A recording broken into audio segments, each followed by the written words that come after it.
चांद से एक बड़ी खुशखबरी। चंद्रयान 2 को अब कोई नहीं कह पाएगा फेल। मिशन चंद्रयान 3 अभी चंद्रमा पर पहुंचा भी नहीं था, चंद्रमा पर पहुंच गई एक बड़ी खुशखबरी। चंद्रयान 2 जो पिछले 4 साल से चांद की सतह पर पड़ा हुआ था, वो अचानक जाकर उससे चांद की सतह के बारे में ऐसी ऐसी जानकारी दी जिसे सुनकर नासा के भी होश उड़ गए। और जिस मिशन को अब तक एक फेल मिशन कहा जा रहा था, उससे मिलने वाली जानकारी ने देश के दुश्मनों के भी होश उड़ा दिए। आखिर ऐसा क्या कारनामा कर दिखाया चंद्रयान 2 ने, जिसे लेकर पूरी दुनिया में हंगामा मच गया। जानने के लिए पूरी वीडियो अंत तक जरूर देखें। चंद्रयान 2 भारत का एक बहुत ही एम्बिशन प्रोजेक्ट था, जिसके तहत चंद्रयान 2 को 22 जुलाई 2019 को श्रीहरिकोटा रेंज से भारतीय समय के अनुसार दोपहर 2:43 पर लॉन्च किया गया था। 20 अगस्त 2019 को इसे सफलतापूर्वक चांद के पेट में प्रवेश किया। फिर ऑर्बिट में पूरी तरह स्थापित होने में करीब आधा घंटा लग गया था।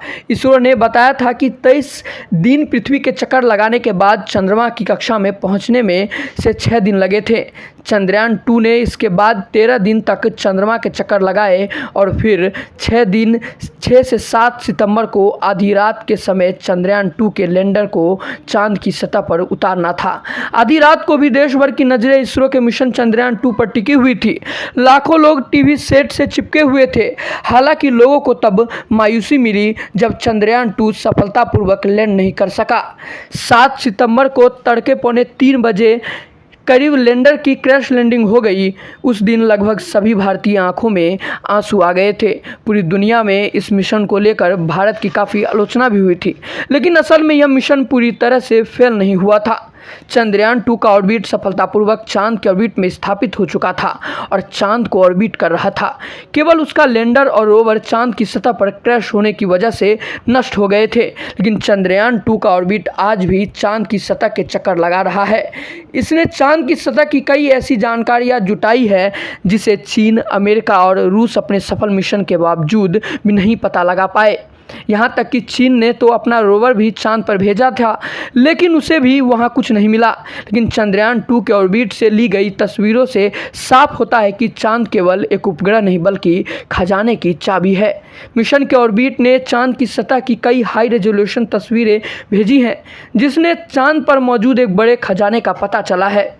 चंद्रयान 2 चांद की सतह से 100 किलोमीटर की ऊंचाई पर मौजूद रहते हुए चांद की अब तक 10,000 चक्कर लगा चुका है और चांद की सतह का एक शानदार हाई रेजोल्यूशन नक्शा भी तैयार कर चुका है, जिसने चांद की सतह पर गड्ढों और चट्टानों की भी काफ़ी अच्छी जानकारी इकट्ठी कर ली है, जिसे चंद्रयान 3 के लिए भी काफ़ी फ़ायदेमंद साबित हो रहा है, क्योंकि इससे मिले डाटा के अनुसार चंद्रयान 3 के लिए सही लैंडिंग साइट ढूंढना आसान हो गया है।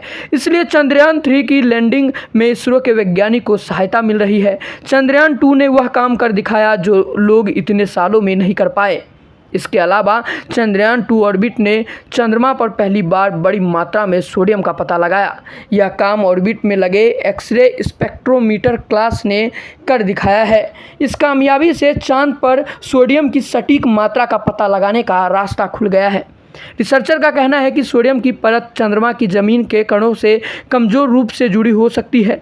यदि यह सोडियम चांद के खनिजों का हिस्सा है तो इन सोडियम आइटम्स को सोलर विंडो या अल्ट्रावायलेट रेडिएशन से ज़्यादा आसानी से सतह से बाहर निकाला जा सकता है।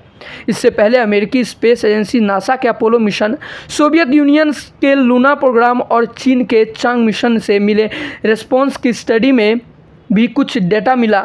हालांकि बड़ी मात्रा में सोडियम चंद्रयान 2 नहीं खोजा, यानी कि यहाँ भी चंद्रयान 2 ने इन सभी को मात दे दिया है। तो चंद्रयान 2 से मिलने वाला डेटा चंद्रयान 3 में भी इस्तेमाल किया जाएगा। इस लिहाज से चंद्रयान 2 का फ्लॉप मिशन नहीं कहा जा सकता है। चंद्रयान 2 से मिली जानकारियों के आधार पर ही चंद्रयान 3 चांद पर पानी की खोज करेगा। इस तरह से चांद की सतह पर पानी की खोज आसान हो जाएगी। इसके अलावा चांद की सतह पर हीलियम 3 की मौजूदगी का भी पता लगाया जाएगा। रिपोर्ट के अनुसार चांद की सतह पर काफ़ी मात्रा में हीलियम 3 मौजूद है और अगर चंद्रयान 3 ने चांद की सतह पर हीलियम 3 को खोज लिया तो केवल देश ही नहीं बल्कि पूरी दुनिया से बिजली की कमी हमेशा हमेशा के लिए दूर हो सकती सकती है, क्योंकि इसका इस्तेमाल न्यूक्लियर फ्यूज़न प्रोसेस में किया जा सकता है, जिससे न्यूक्लियर रिएक्ट चलाए जाएंगे और ऊर्जा पैदा की जाएगी। इतना ही नहीं, आने वाले भविष्य में चांद पर बस्ती बसाना संभव हो पाएगा, तो भी यह वहां हमारी ऊर्जा ज़रूरतों को पूरा करने में काफ़ी मददगार साबित हो सकता है।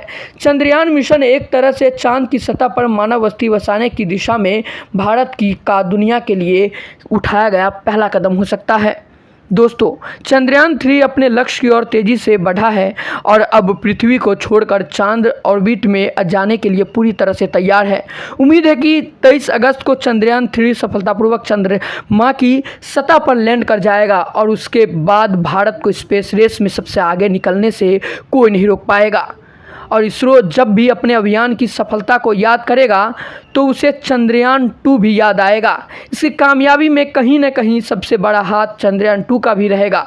एक बात तो कंफर्म है, एक बार भारत सॉफ्ट लैंड करने की कला सीख जाए, चंद्रयान 3 को लैंड कराकर उसके बाद भारत के लिए और इसरो के लिए सौरमंडल के किसी भी ग्रह पर, उपग्रह पर, मून और चंद्रमा और बृहस्पति के बीच चंद्रमा है और दूसरे ग्रहों के भी अलग अलग चंद्रमा है। चंद्रमा यानी कि अब समझ के चलिए एक सैटेलाइट, नेचुरल सैटेलाइट उस ग्रह का है।